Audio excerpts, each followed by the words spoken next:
प्यार से कहना धन्यकार जी। आज का टॉपिक समर्पण दिवस। घर समर्पण हो जाए गुरु हरदेव की शिक्षाओं पर, तो लगाम लग जाए मन की इच्छाओं पर। जब मन की इच्छा खत्म करके जो कुछ है सो तेरा, तेरा तुझको अर्पण क्या लागे मेरा। हम बचपन से ही ये आरती में बोला करते थे, तन मन धन सब तेरा, तेरा तुझको अर्पण क्या लागे मेरा। साथ संगत जी, और पहले प्रण में ही हमने अपने आप को अर्पित समर्पित कर दिया है। सतगुरु के हवाले कर देते हैं, निरंकार के हवाले हो जाते हैं कि तन मन धन सब आपका है, मेरा मुझ में कुछ नहीं। जब भक्ति तो नाम ही समर्पण का है, भक्ति है नाम समर्पण का, भक्ति में शर्त नहीं होती। जब भक्ति करते हैं तो उसमें कोई शर्त नहीं लगाते कि जो भी ये करते हैं हमारे लिए अच्छा करते हैं। भगवान कभी किसी का बुरा नहीं कर सकते हैं। जब भक्त में ये भावना आ जाती है तो इसी को ही अर्पण समर्पण कहते हैं। समर्पण का अर्थ है कि कुछ करना नहीं है, इनके हवाले छोड़ देना है। ये जो भी करेंगे अच्छा ही करेंगे, ये कभी किसी का बुरा नहीं कर सकते हैं। ये मन की अवस्था है। मन और हृदय जब एक हो जाते हैं, आप गवाइए ता शो पाइए।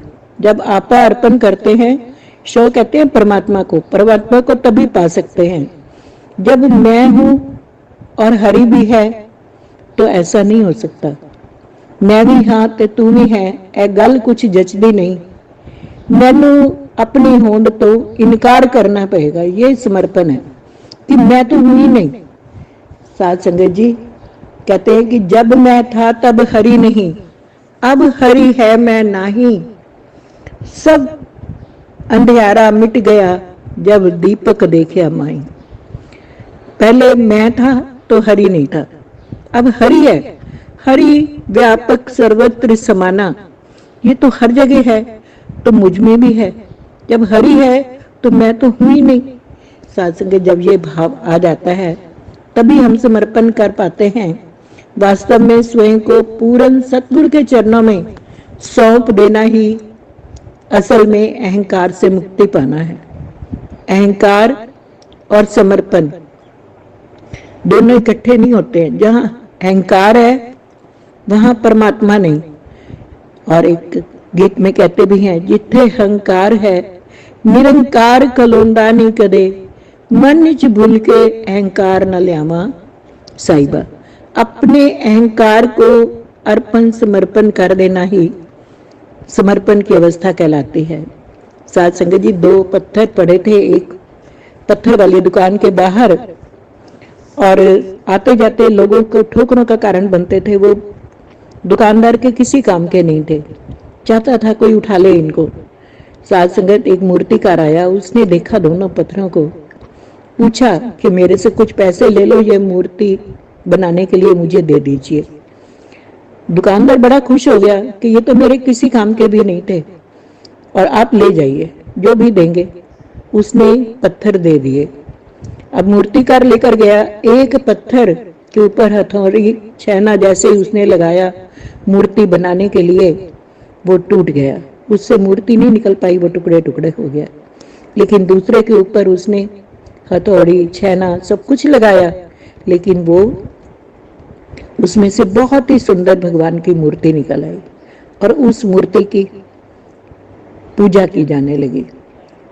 अब उस मूर्ति को एक मंदिर वाले ले गए, उसकी खूब नहला धुलाकर उसकी पूजा अर्चना की, स्थापित किया गया, मंत्र वेद उच्चारण किए गए, और जो पत्थर के टुकड़े थे वो भी ले गए, उनसे उसे फर्श बना दिया गया। साथ संगत, जो फर्श बने हुए पत्थर थे, उन्होंने मूर्ति वाले से पूछा, मूर्ति बनी हुए से, कि मैं भी वहीं पड़ा था, पैरों में रुल रहा था, तुम भी वहीं थे, हम दोनों की अवस्था एक थी, लेकिन तुम पूजे जा रहे हो और मैं पैरों में पड़ा हूं। जो भी आता है मुझे लताड़ कर चला जाता है, आपको पूजा की जा रही है। तो जो पत्थर मूर्ति बन चुका था उसने जवाब दिया, मैंने आपने आपको अर्पण समर्पण कर दिया था। मुझ पर हथौड़ियां चली, छेने चले, काटा पीटा गया, लेकिन मैं चिल्लाया नहीं, रोया नहीं। मैंने अपने आप को अर्पित समर्पित कर दिया और मुझसे भगवान की मूर्ति निकल आई और मैं पूजा जा रहा हूँ। लेकिन तुमने अपने आप को अर्पण समर्पण नहीं किया था। तुम्हारे ऊपर थोड़ी सी हथौड़ी छेने की मार पड़ी, तुम दर्द सहन नहीं कर पाए, चिल्ला भी रहे थे, आवाज भी आ रही थी और तुम टुकड़े टुकड़े हो गए। क्योंकि मुझ में सहन करने की शक्ति थी, तुम्हारे में सहन करने की शक्ति नहीं थी। साथ संगत, मैंने अर्पण कर दिया था, तुमने अर्पण अपने आप को नहीं किया था। साथ संगत, यही अवस्था इंसान की भी है।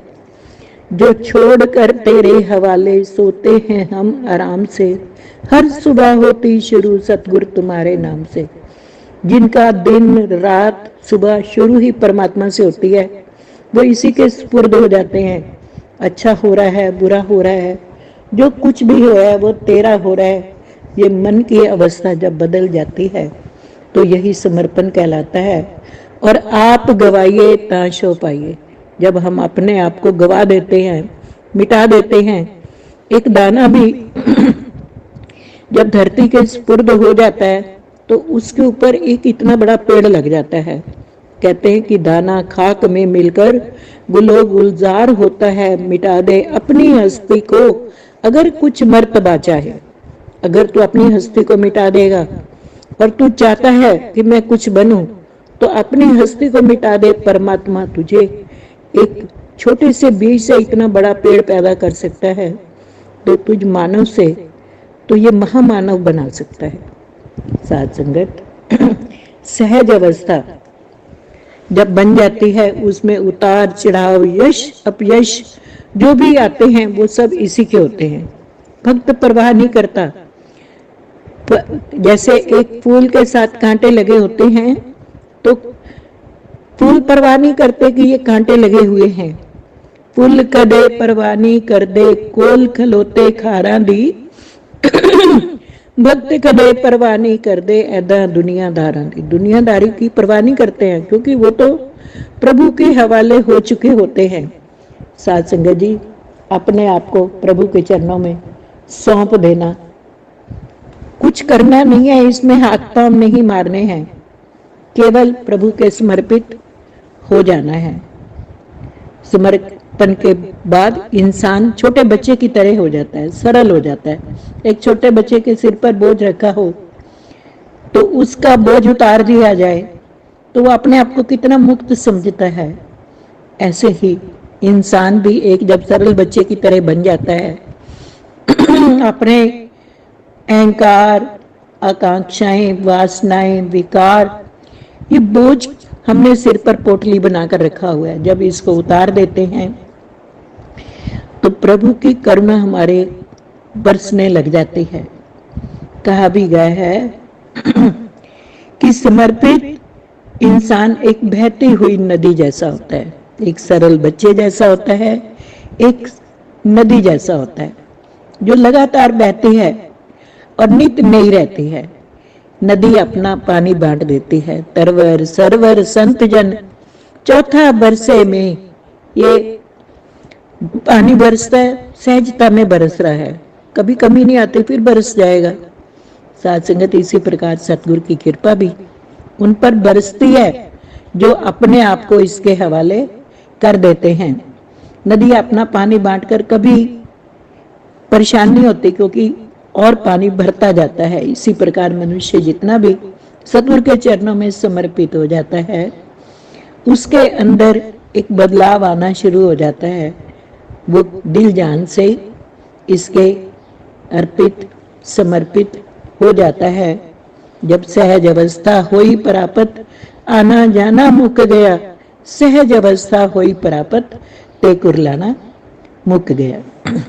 साथ संगत जी, जब हम इसके अर्पण समर्पण हो जाते हैं और इसी प्रकार बताते हैं कि एक नाव चल रही है और नाव का रुख,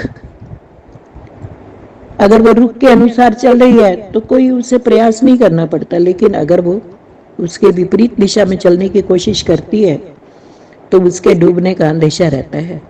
उसे जोर भी लगाना पड़ता है, लेकिन जो अपने आप को इस सौंप दिया, इस जीवन का सब भार तुम्हारे हाथों में है, जीत तुम्हारे हाथों में है, हार तुम्हारे हाथों में। जब अर्जुन ने अपने आप को अर्पण समर्पण कर दिया, रथवान इसको बना दिया कृष्ण को, तो जीत तो अर्जुन की हुई थी, क्योंकि उसने अपने आप को कृष्ण भगवान के हवाले कर दिया था। ऐसे ही जब इंसान अपने आप को एक बच्चे की तरह, जैसे बच्चा माँ की गोद में सुरक्षित महसूस करता है, ऐसे ही भक्त भी जब प्रभु के हवाले हो जाता है तो वो समर्पित हो जाता है, सुखी हो जाता है। बेकल साहब भी अपनी एक गजल में कहते हैं, बेकल इबादत में शर्तें हैं वर्जित, इबादत है कर देना खुद को समर्पित। सौदागिरीनी ये इबादत खुदा की है, ए बेखबर जजा की तमन्ना भी छोड़ दे। जो व्यक्ति परमात्मा पर सब कुछ छोड़ देता है, उसका पक्का विश्वास होता है कि परमात्मा ने जो भी दिया है वो मेरे लिए कभी नुकसान नहीं करेगा। इस तरह जब मनुष्य स्वीकार कर लेता है तो एक क्रांति घटित होती है, मनुष्य के अंदर एक बदलाव आना शुरू हो जाता है। उसका क्रोध करुणा बन जाता है, काम राम बन जाता है, द्वेष ईर्ष्या रूपी जो कांटे होते हैं वो नम्रता और प्रेम के फूलों की तरह खिलने लग जाते हैं। और जो समर्पित भाव से मनुष्य होता है उसके कर्म बड़े होते हैं, लेकिन उसमें कर्तापन का भाव कभी नहीं होता। संपूर्ण अवतारी वाणी में भी, अवतार वाणी में कहा गया है, भाणा मन्ने निरंकार दा सतगुर ते विश्वास करे, कहे अवतार सदा होए सुखिया, देवलाक लोक विच वास करे। वो देवलोक में वास कर पाएगा। हे देव समर्पित कर पाऊं हर श्वास तुम्हारे चरणों में, दृढ़ से दृढ़तर होता जाए विश्वास तुम्हारे चरणों में। साथ संगत जी प्यार से कहना, धन्य